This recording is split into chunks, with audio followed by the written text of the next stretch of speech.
Walang mali sa pagiging tahimik mo sa buhay at pag-iwas sa ibang tao or kamag-anak. Protektahan natin yung kapayapaan na meron tayo. Huwag nating hayaang sirain tayo ng ibang tao na hindi pareho ang pakiramdam sa'yo. Hindi naman porket iniiwasan mo sila may galit ka na.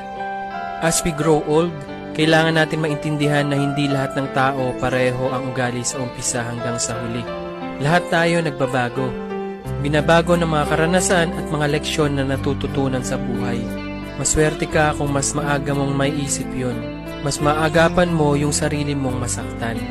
Mas maswerte ka naman kung may kaibigan o kamag-anak kang nare-respeto ka at pinapahalagahan ka.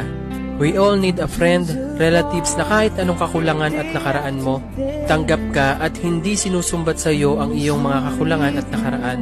Dinadala ka sa tamang landas ng buhay at sinusuportahan. Huwag tayong matakot mag-isa o mawalan ng kaibigan o kamag-anak. Kasi kung totoo sila sa iyo, kahit hindi mo sabihan, kausapin, kumustahin, hindi kay iwan.